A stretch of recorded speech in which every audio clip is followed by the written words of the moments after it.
यूँ तो प्रोटोजोआ मानव के लिए हानिकारक नहीं होते, लेकिन लगभग 30 से ज़्यादा प्रोटोजोआ ऐसे होते हैं जो मानव में विभिन्न रोगों को उत्पन्न करते हैं।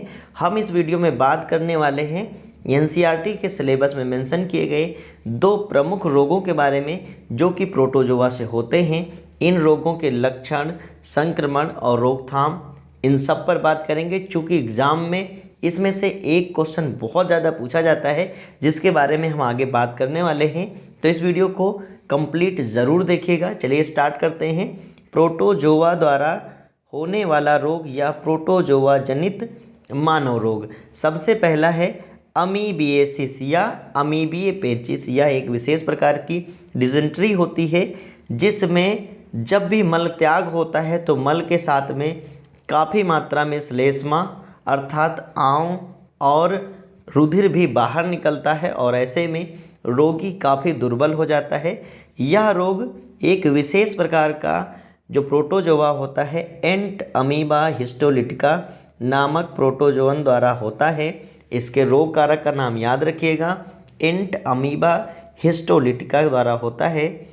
इसका जो संक्रमण होता है वह घरेलू मक्खी के द्वारा होता है, क्योंकि जो परजीवी होता है वह रोगी व्यक्ति के मल से खाद्य पदार्थों तक मक्खी द्वारा पहुंच जाता है। जो घरेलू मक्खी होती है वह संक्रमित या रोगी व्यक्ति के मल पर भी बैठती है और साथ साथ में उड़ करके भोज्य पदार्थों पर भी बैठती है, तो ऐसे में संक्रमण का खतरा बढ़ जाता है। तो इससे हमें ये ज़रूर सीखना चाहिए कि कहीं भी यदि खुला हुआ भोजन पदार्थ है तो हमें खाना नहीं चाहिए। बात करते हैं इसके लक्षण की, तो इसका प्रमुख लक्षण है कब्ज होना, पेट दर्द अर्थात उदरीय पीड़ा होना और पेट में ऐंठन होना, अत्यधिक श्लेष्म और रुधिर के थक्के वाला मल इस रोग का प्रमुख लक्षण है, अर्थात इसमें खूनी पेचिश हो जाती है। इसे खूनी पेचिश के नाम से भी जाना जाता है। चलिए इसके रोकथाम और उपचार की बात करते हैं।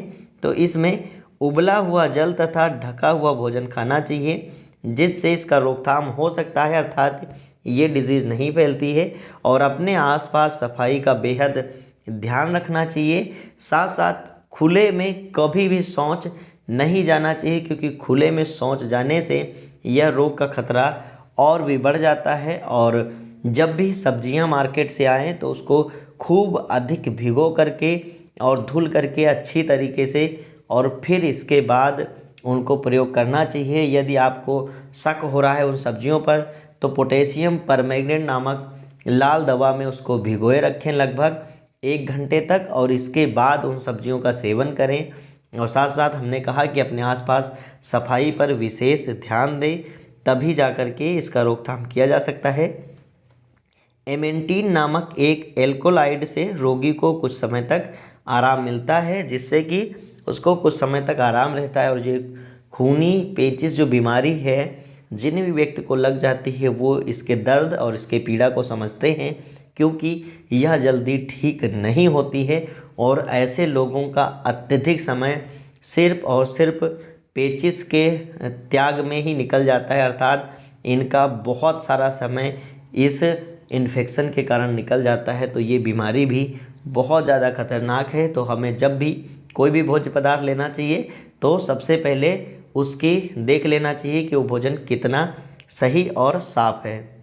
चलिए अगली और जो इम्पॉर्टेंट डिजीज़ है और इस बार के एग्ज़ाम में ये डिज़ीज़ पूछी जा सकती है, वह डिज़ीज़ है मलेरिया। और मलेरिया रोग के जो परजीवी है उसका जीवन चक्र भी पूछा जाता है। तो इन दोनों बातों को समझेंगे। तो मलेरिया जो कि 2 शब्दों से बना हुआ है, मल अर्थात गंदगी और आरिया का मतलब हवा अर्थात गंदी हवा। मलेरिया शब्द का अर्थ यही हुआ कि गंदी हवा वाला रोग। तो मलेरिया रोग मानव जाति के लिए एक समस्या बना हुआ है, क्योंकि प्रतिवर्ष बहुत सारे लोग लगभग इस बीमारी से ग्रस्त होते हैं और कुछ लोग तो मृत्यु भी प्राप्त कर जाते हैं इस बीमारी में, अर्थात वो मृत हो जाते हैं इलाज ना होने के कारण। तो यह रोग एक कोशिकीय प्रोटोजोआ परजीवी प्लाज्मोडियम द्वारा होता है। तो इसको याद रखिएगा कि जो मलेरिया है वह परजीवी होता है, उसका प्रोटोजोआ, और वो भी नाम क्या है उसका प्लाज्मोडियम, तथा इस रोग का वाहक जो होता है वो मादा एनाफिलीज मच्छर है। इससे पहले हम लोगों ने जो डिजीजेस पढ़ी थी उसमें हमने देखा था मादा एडीज मच्छर क्या कहते हैं वाह का काम कर रही थी, लेकिन यहाँ पर मादा एनाफिलीज मच्छर काम करती है। तो ऐसे में एक क्वेश्चन आपके मन में आ सकता है कि आखिर मादा एनाफिलीज ही क्यों, नर एनाफिलीज क्यों नहीं? तो जो मच्छर होते हैं उनमें भी नर और मादा पाए जाते हैं, और नर स्पर्म रिलीज करता है और जो मादा है वो एग रिलीज करती है। और ऐसे में उसके एग निर्माण के लिए, उसके एग के निर्माण में बहुत सारा उसको क्या चाहिए, न्यूट्रिशन चाहिए, उसको बहुत सारा न्यूट्रिशन चाहिए। और उस न्यूट्रिशन के लिए ही वह क्या करती है, ब्लड को सक करती है, अर्थात उस न्यूट्रिशन को पूरा करने के लिए ही उसे ब्लड को सक करने की आवश्यकता होती है। इसलिए जो ब्लड सक करने वाले मच्छर होते हैं वो अधिकतर मादा मच्छर ही होते हैं। जो नर मच्छर होते हैं वो अपना घास फूस और गंदगी से ही जीवन यापन कर लेते हैं। तो अपने आसपास गंदगी तो बिल्कुल ही नहीं रखनी चाहिए, अदरवाइज़ मलेरिया डिजीज़ बहुत ज़्यादा प्राणघातक है और ये बहुत ज़्यादा परेशान करती है। इसमें जाड़ जूड़ी और बुखार साथ साथ में आता है और ऐसे में व्यक्ति बहुत ज़्यादा परेशान हो जाता है। चलिए आगे बात करते हैं इसके संक्रमण के बारे में। तो इसका संक्रमण समझना बहुत ज़्यादा महत्वपूर्ण है क्योंकि यहीं से क्वेश्चन अराइज होते हैं। तो मानव में संक्रमण प्लाज्मोडियम की संक्रमण अवस्था एक छोटे जीव स्पोरोजॉइट द्वारा होती है या स्पोरोजॉइट के कारण होती है, या प्लाज्मोडियम की एक संक्रमण अवस्था है, अर्थात उसकी एक स्टेट है या स्टेज हम बोल सकते हैं, जिससे होता है। यह मादा एनाफिलीज मच्छर के लार में उपस्थित होता है। जैसे ही मच्छर मानव को काटता है या जो स्पोरोजॉइट है वो मानव के रुधिर में पहुंच जाता है। इतनी बात आपको समझ आ गई कि मानव में संक्रमण प्लाज्मोडियम की संक्रमण अवस्था एक छोटे जीव स्पोरोजॉइट के कारण होती है या मादा एनाफिलीज मच्छर की लार में उपस्थित होता है। जैसे ही मच्छर मानव को काटता है यह मानव के रुधिर में पहुंच जाता है। मानव रुधिर में पहुंचने के बाद यह लाल रुधिर कणिकाओं पर आक्रमण कर देता है, जिससे ये फटकर अविषालु हीमोजोइन स्रावित करती हैं। और जो ये हीमोजोइन होती है अविषालु, इसी के कारण ही ठिठुरन और ज्वर होता है, अर्थात ठिठुरन और ज्वर के लिए उत्तरदायी हीमोजोइन पदार्थ होता है। और इसके बाद यह अगली स्टेज बन जाती है और अगली स्टेज होती है मीरोजोइट्स, जो कि लैंगिक अवस्था है। मानव में आरबीसी में बनती है, अर्थात हमने जाना कि जो स्पोरोजॉइट है उसने अटैक किया और आया और ब्लड में जो आरबीसी है उसके अंदर प्रवेश कर जाता है। और इसके बाद एक हीमोजोइन नाम का विशेष पदार्थ रिलीज करता है, जिससे ही शरीर में ठिठुरन अर्थात बहुत तेज ठंड लगना और ठंड के साथ तेज बुखार आना हीमोजोइन के कारण ही होता है। और अब जो स्पोरोजॉइट है वो किस में पहुंच चुका है, आरबीसी में पहुंच चुका है और आरबीसी में ही ये डिवीज़न करता है और इसके बाद मीरोजॉइट्स का निर्माण करता है। किसका निर्माण करता है, मीरोजॉइट्स का निर्माण करता है और मानव के आरबीसी में मीरोजॉइट्स बन जाती हैं। अब जो संक्रमित व्यक्ति है, समझिएगा, रोगी के व्यक्ति के खून में या रुधिर की लाल कणिकाओं में कौन पहुंच चुका है, मीरोजॉइट्स पहुंच चुका है। अब जब दूसरा मच्छर आकर के काटेगा, दूसरा कोई मच्छर इस रोगी को काटा, ठीक है, जब रोगी को काटा तो वो ब्लड पहुंच गया किसमें, मच्छर में पहुंच गया, और वो मच्छर अब जब किसी को काटेगा तो उसको भी संक्रमित करेगा। तो लैंगिक अवस्था में जो ये जब मच्छर संक्रमित व्यक्ति को काटता है तो मीरोजॉइट्स लैंगिक अवस्था में मच्छर में पहुंच जाते हैं या विभाजन द्वारा स्पोरोजॉइट का निर्माण कर लेते हैं। ये जो मीरोजॉइट्स होते हैं वो विभाजन द्वारा स्पोरोजॉइट का निर्माण कर लेते हैं, किसके अंदर, मच्छर के अंदर कर लेते हैं और मच्छर के लार में फिर से स्पोरोजॉइट आ जाते हैं। अब फिर ये जो मच्छर दूसरे को काटेगा तो स्पोरोजॉइट उसके अंदर पहुंच जाएंगे और फिर स्पोरोजॉइट मीरोजॉइट में बदल जाएंगे, फिर मीरोजॉइट विभाजन करके स्पोरोजॉइट बनाएगा और इस तरह ये क्रम जीवन चक्र इसका चलता रहता है और इसी को कहते हैं प्लाज्मोडियम का जीवन चक्र। एक वैज्ञानिक थे रोनाल्ड रॉस, और जिन्होंने प्लाज्मोडियम के संपूर्ण जीवन चक्र की खोज किया था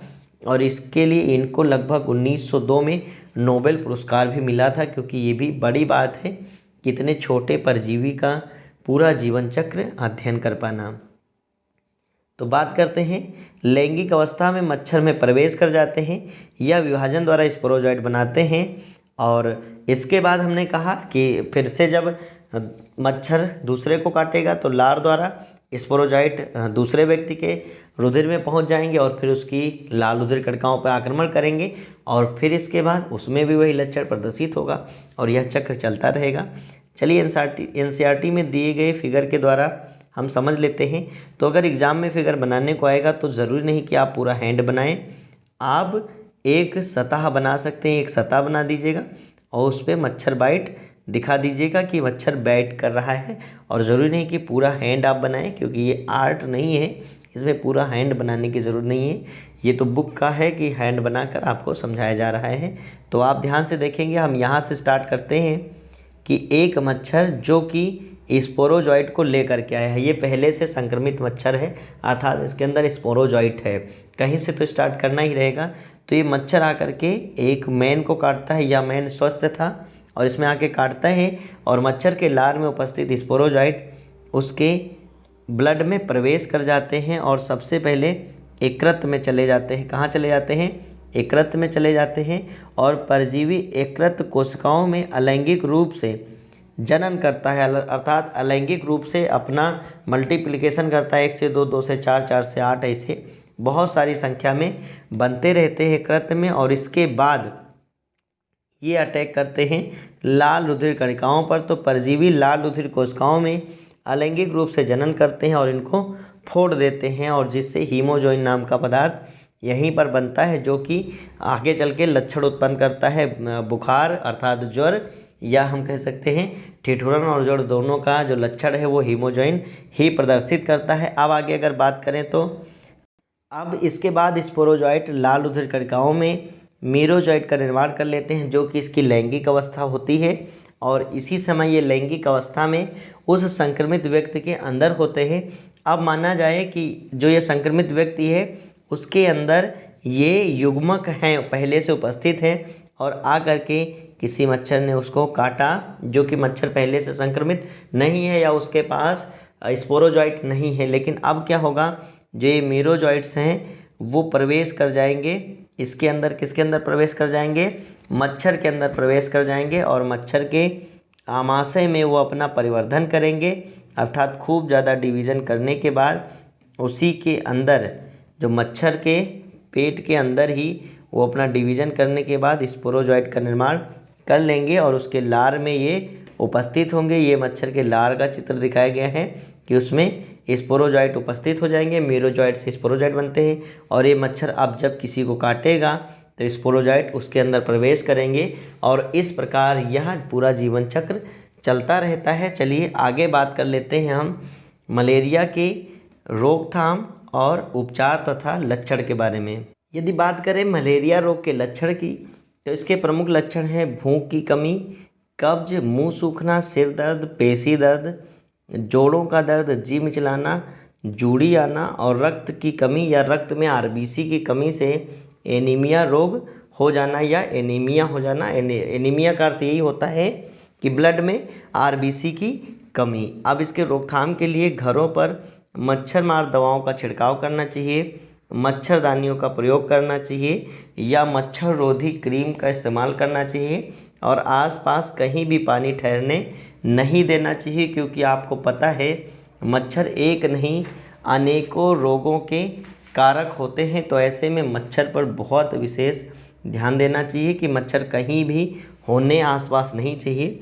लेकिन ऐसा बिल्कुल संभव नहीं है कि आसपास मच्छर ना हो, तो अपने आप को मच्छर से जितना हो सके ज़रूर बचाना चाहिए। अगर बात करें उपचार की, तो इस रोग में कुनैन नाम की दवा दी जाती है, और ये कुनैन और सिनकोना दोनों नाम बहुत ज़्यादा महत्वपूर्ण हैं। इसमें बहुविकल्पीय प्रश्न बहुत ज़्यादा पूछे जाते हैं कि निम्न में से किस से मलेरिया के उपचार के लिए दवा बनाई जाती है या कौन सी दवा बनाई जाती है। तो कुनैन और सिनकोना दोनों नाम आप याद रखेंगे। तो इस रोग में कुनैन नामक दवा दी जाती है जो सिनकोना की छाल से प्राप्त की जाती है। साथ साथ में क्लोरोक्विन, और क्लोरोक्विन का नाम आपने बहुत अच्छे से सुना होगा। यदि सुना है तो किस विषय में सुना है हमें कमेंट करके बताएंगे तो काफ़ी अच्छा लगेगा कि क्लोरोक्विन अभी ज़्यादा हाईलाइट में थी, क्यों थी। और क्लोरोक्विन हो गई और साथ साथ में कैमोक्विन हो गई, बेसोक्विन्स हो गई आदि दवाएं भी इसके उपचार के लिए दी जाती हैं। तो ये हमने पढ़ लिया है प्रोटोजोआ जनित मानव रोग, जिसमें से अमीबा से होने वाला, एंट अमीबा से होने वाला अमीबिएसिस, और साथ साथ में मलेरिया के बारे में जान लिया है। मलेरिया में प्लाज्मोडियम का जो जीवन चक्र है वह भी पूछा जाता है, तो इनको आप अच्छे से तैयार कर लीजिएगा। बाकी आप इसको रिवीजन करते रहें और मिलते हैं नेक्स्ट वीडियो में। तब तक के अपने स्वास्थ्य का ज़रूर ख्याल रखिए और हंसते रहिए और पढ़ते रहिए। Thank you.